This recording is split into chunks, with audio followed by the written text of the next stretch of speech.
around so far this season seems to have been pretty good. Like, what do you make of the progression? The last time we spoke was when you and Neeks did the 12th man. You battered us 6-3. What have you Yeah. made of Man United's progression since that point? No, I think you've got to give credit to Ten Hag. The previous couple of managers have came in. They've been a bit of a yes man. The signings have been all wrong. It's not really felt right. He seems to have come in, put his stamp on the football club. He seems to not take any messing. He's brought in some signings. He's got rid of Ronaldo.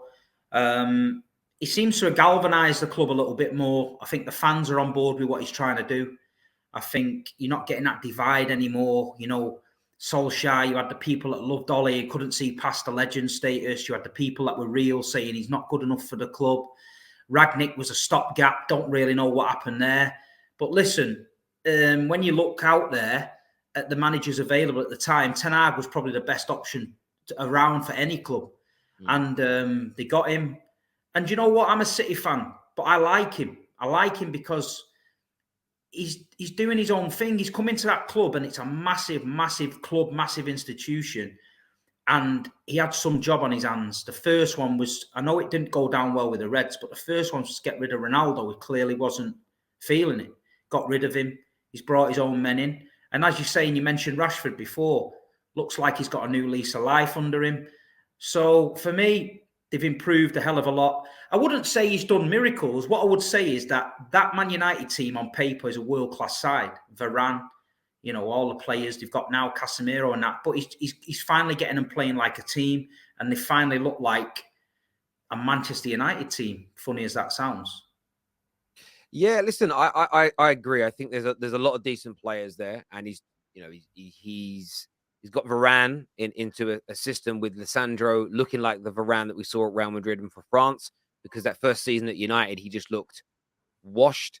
I think Luke Shaw's having a really good season, even at centre-back. He's cleared out some of the dead wood and some of the players that we had problems with. I think Maguire is a big issue. You must have seen Troy Deeney's video a couple of days ago talking about Maguire's agent always on the blower. And those things are problems you just don't need at your football club. Nothing like that ever comes out from City because it's a tightly run ship as United was under Fergie. I think the signings have been great. You mentioned Casemiro coming in. For us, we just haven't had. I've been jealous of City for a decade looking at your midfield, and kind of since we lost Carrick and since we lost Paul Scholes, we just haven't had the right balance. We've bought some good midfielders, but never managed to get that holding midfield player to bring it all together. We've tried about 6 different seasons of unlocking Pogba, and it never really worked, for love nor money. But it's nice to see that progression because I think this Manchester derby, of course, it was great that we won, but there's always more on it when City fans are watching and they know United are getting back to being a decent team again, because even if we beat you under Ollie, it was still seen as, but look where you are in the league and you're not a threat to us, you're nowhere near us. And we're not near City yet. You are still a considerably better team than Manchester United. But I feel like we've made some ground up this year. And I just hope with new owners coming in that we're able to, have no debt, be run properly, spend our money more wisely. Because we've spent money. We've spent the same as you in the last decade, but investing it wisely in the right project. Because I think competitive Manchester teams, Arsenal coming back to the fray, which we'll get into later, it just makes the league more exciting. I think it makes that rivalry. We got it for a little bit, didn't we? Kind of the back end of Fergie's career, where City and United were going at it. Those derbies were great. And when I lived in Manchester, it was before you guys got investment, and it kind of roles got reversed for nearly a decade there, where footballing wise, United were the smaller team. So yeah, I'm really happy to see it turn around. And one of the players he scored 10 in 10. I think he's got 12 goal contributions since the World Cup. I still miffed that he only got 5 minutes against France under Southgate. But Marcus Rashford's in scintillating form. In my opinion, on form is the best winger in the world right now.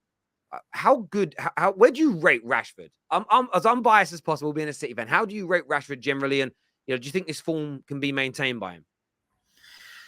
I think we always knew he was a good player. But I think you'll agree, over the last 3 or 4 seasons, he's flattered to deceive. We've seen little glimpses of it here and there, but he's not been consistent. Whether it's Ten Hag, whether it's Whether it's just him aging a little bit, I don't know. But the form he's in right now, you can't argue with it. He looks a hell of a different player for me. He looks a lot confident. He's shooting from outside the box, left foot, right foot. He's running with the ball. I remember him coming on in the derby. I think it was last season, and he was a waste of time. He was strolling around. He didn't really want to know. He just looked lost. And I thought that was the end of Marcus Rashford at Man United. I thought, it is what it is. But I just think a lot of the United players lost the mojo. What was going on at the club? We know it was a shit show there. So Ten Hag's come in, probably brought a bit of direction. He's probably knuckling down. He's had a good World Cup. And like you say, the figures don't lie. The goals don't lie. The stats don't lie. Marcus Rashford is doing what Marcus Rashford should be doing. You know what I mean? He's not inventing the wheel, reinventing the wheel. He's doing what he should be doing. He burst on the scene as a young kid. He was tipped to be one of the best in the world. It didn't quite happen. And then now at the minute, Man United fans love him again. He seems to have fell back in love with football again. So for me, yeah, fair play to him. He's doing his thing. Yeah, listen, I agree. I think that, I'm very careful when I tweet things. I tweeted last night that I think he's the best winger in the world right now. And when I write right now, that means on form. That doesn't mean best in the world ever. And I do think that. And I agree. I think this is the level that I expected him to get to. I was just going to say the best winger in the world. I mean, that's down to people are going to tell you Saka's having a great season. He is. You know what I mean? Riyad Mahrez is going under the radar. He's having a great season. Rashford, yeah, he's doing well. Like you say, he's doing all right. But he's got to keep it up. It's all right if he has a great season this season, and then next season he tails off again, it's the same old Rashford story, isn't it? So he needs to be consistent. He needs to turn up week in, week out for Man United and deliver. Well, I agree with that. So for me, for him to be seen as the best in the world, top 2, top 3, I don't think he has to keep scoring at this rate, because to score 10 in 10, that means no one. But listen, Messi and Ronaldo did it for a period. I don't expect goals every single game, but it's the level of performances, it's the impact that he's having on games, and the quality of some of the goals as well. I think, though, what's not helped players like Rashford has been the inconsistencies at Manchester United. I truly believe if you took Mo Salah of the last 5 years and KDB of the last 5 years and put them in with the tail end of Jose and Ollie's reign, they would have still been good players, but I don't think they would have delivered as they have done at Liverpool and City, respectively.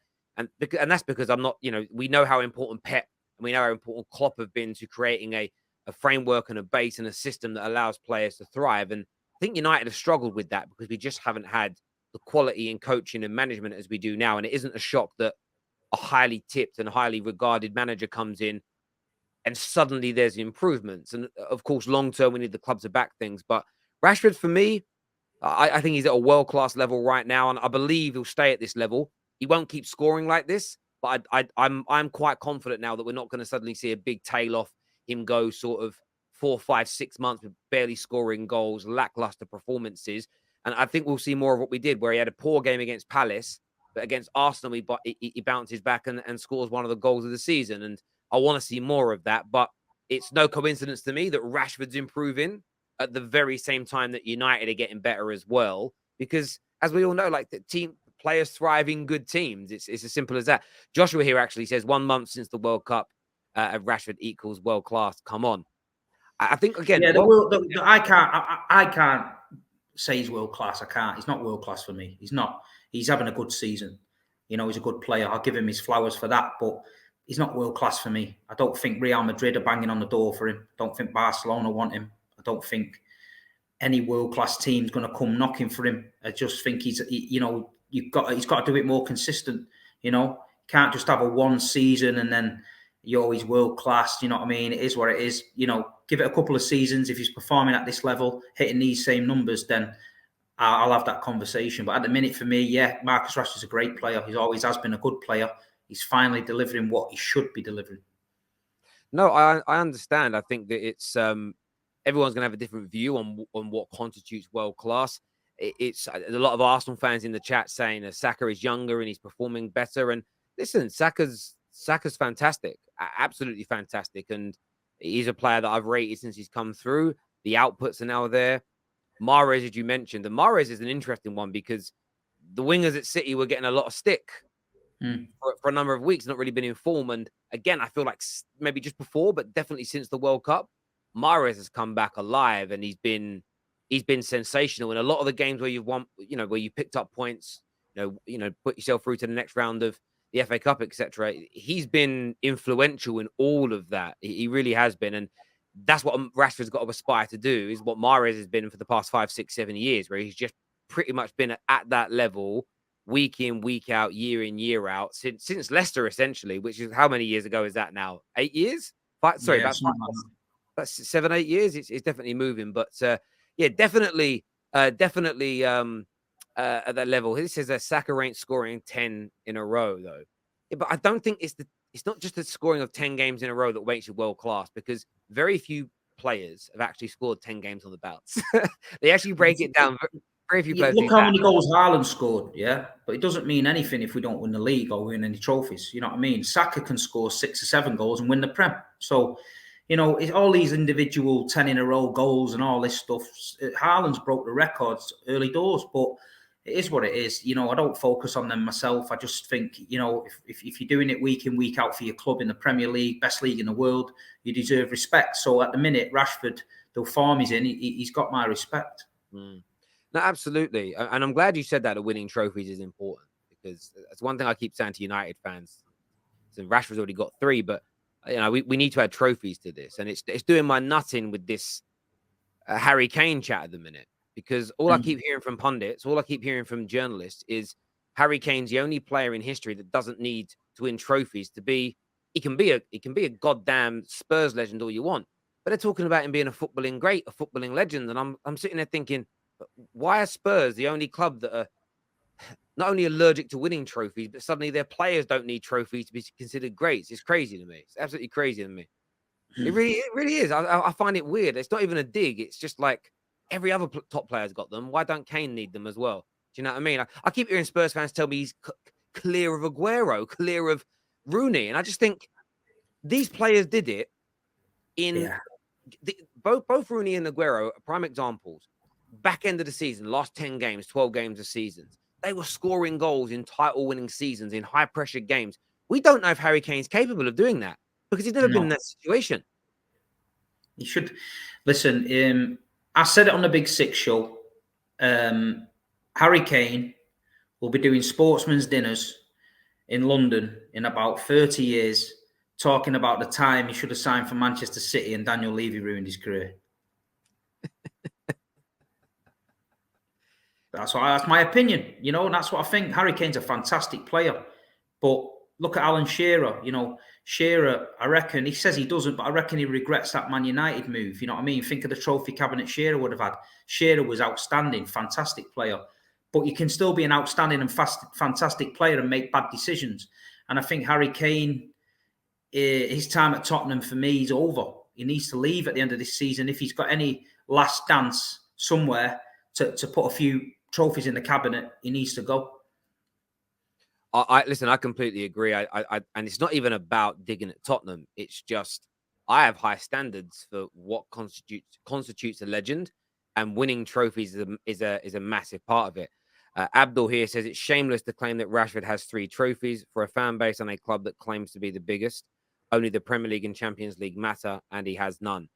I mean, to say that that Rashford shouldn't include any of his winning medals that he's won is crazy, because he's won an FA Cup, League Cup, and Europa League, and you don't scoff at that. But equally, what I would say, Abdul, is we're talking about a different situation. For Rashford to become a Man United legend, it's impossible without winning league titles or a Champions League, because all of our legends have them. So you can't. I don't care if Rashford overtakes Wayne Rooney's goal scoring record. I won't see him as a legend until he adds those Prems and Champions League. So it isn't shameless to claim that he's got 3 trophies, because he does have 3 trophies. Yes, 3 winners' medals. That's a fact. But Man United's threshold for becoming a legend is clearly higher than Tottenham's. And, and I mean, no disrespect to the late great Sir Jimmy Greaves. It's just a fact, Abdul. It's just the way it is. It's just the way it is.